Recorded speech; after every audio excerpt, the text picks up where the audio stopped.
এই জীবন হাসিদানে আর তাই মনে হয় আজকে বুঝি এলো সবে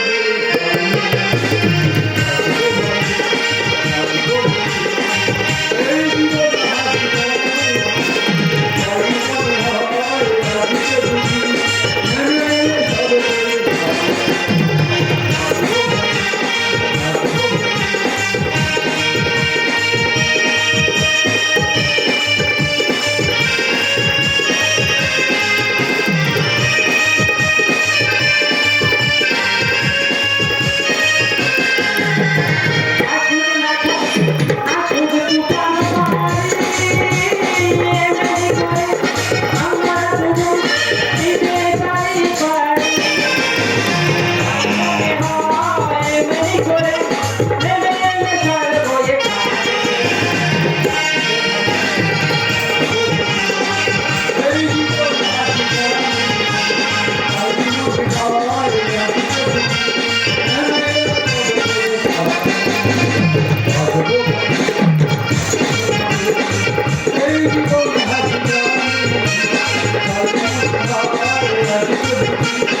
কখন আমাকে ভুলে তুমি চলে যাবে না তো?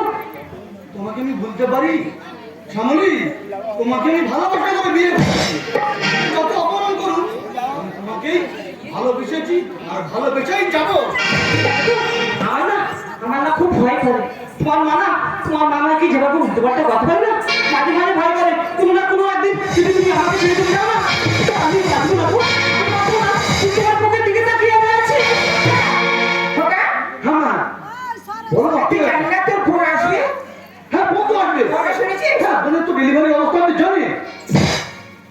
ওই যে দেখো, হ্যাঁ বাবু, আজ আর শুভ দিন ছিল না, সেই দিনটা হচ্ছে আজ শুভ হবে। আমি তোকে বলেছিলাম বড় মায়ের আমার পাশে দশটা একটা আছে। আমি বড় ঠাকুরের কাছে মাথা করেছি যে আমার ছেলে সুন্দর থেকে একটা বৌমা আনবো। আর অনলাইনে ফোন করে করে ওই খেলার রাখতে চাই টেটটা। ওই টেট সঙ্গে আমার এখন চলেনি আর চলবে না। তোর বউকে তুই মেনে নিতে পারছিস কিন্তু আমি নিতে পারছি না। তুমি একটা মেয়ে হয়ে অন্য একটা মেয়েকে অপমান করতে তোমার লজ্জা করে না? কিসের লজ্জা? মা আমি থাকতে তুমি আমার স্ত্রীকে এত অপমান করো, আমি না থাকতে তুমি আর কত অপমান করো না? তাই তোমাকে আমি হাত জুড়ে করে ক্ষমা চাইছি মা। আমার স্ত্রীকে চালা হোক আর খারাপ হোক মা, ও আমার স্ত্রী। একটা কথা বলি, তোর বউ তোর কাছে ভালো হতে পারে কিন্তু আমার কাছে ভালো না। আমার আশা পূর্ণ হয়নি তাই আমি ওর বউকে মেনে নিতে পারি না। আমি যদি তোমার সন্তান হতাম তোমার আমি হতাম, তোমাকে এত অপমান করতে দেখো তোমার পুত্র নিয়ে আছি, সে তো পরিবারে বিয়ে দিয়েছো, তার শাশুড়ি যদি তার সঙ্গে অপমান করতো তোমার মেয়ে সুখে থাকতে পারতো না, সুখে থাকতে পারতো? মা একটা কথা বলি শোনো, তাই কি বলে জানো, কোনোদিন না তার বাড়ির বউ তার কোনোদিন মেয়ে হতে পারে না, আর শাশুড়ি কোনোদিন মা হতে পারে না, শাশুড়ি কোনোদিন মা হতে পারে না। যাকে ভালোবেসেছি সেই ছেলেটা তো হয়ে আছে।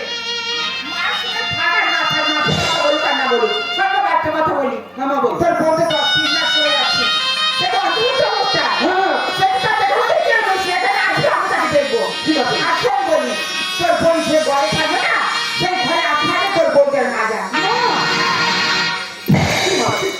বলে বলে তুই ওকে রাখো, এমন করে আমার ধান করে মা। তবে বলি শোন, আমি কেন তোকে মারবে নিষেধ করছি, তোর বোনের তোর বউ কালো আর তোর বোন যে ফর্সা।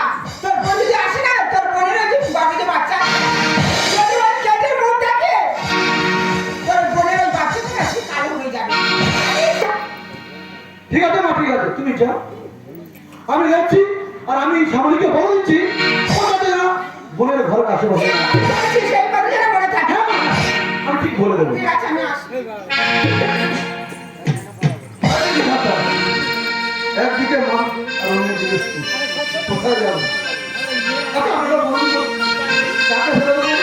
বউকে না আমাকে, কারণ মা হলো আমার বড় বোন আর স্ত্রী সে আমার অর্ধাঙ্গিনী, তাকে আমি ভালোবাসা করে দিয়েছি।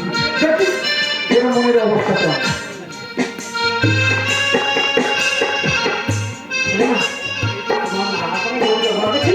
আমার মনে হয় না আমি বাড়িতে বেশি দিন থাকতে পারবো। আর যদি কোনোদিন তুমি আমাকে অপমান করো না, আমি বলছি তো এখান থেকে অনেক দূরে চলে যাবো। মশা বলে না, সেখানে সেখানে কেউ নেই। আর থাকবো বা কেন বলো? আমি ছোটবেলা থেকেই অপমান সহ্য করতে করতে না আমি এমন একটা জায়গায় পৌঁছে গেছি, আমি কারোর অপমানে না আমি কোনো কষ্ট পাই না, কোনো কষ্ট পাই না। যেদিন দেখবো তুমি আমাকে অপমান করেছো, বাজে বাজে কথা বলেছো, আমাকে দুঃখ দিয়েছো, এই জীবন ফিরে আসবে না। সেই দিনে ওই জীবন আর রাখবো না, অনেক দূরে চলে যাবো যেখানে। তোমাকে আমি তো দূরে যেতে দেবো না, তাই তোমাকে আমি ভালোবাসি বলে আমার কাছে আমি আছি। এই আসো না ঝড়, আসো তুফান।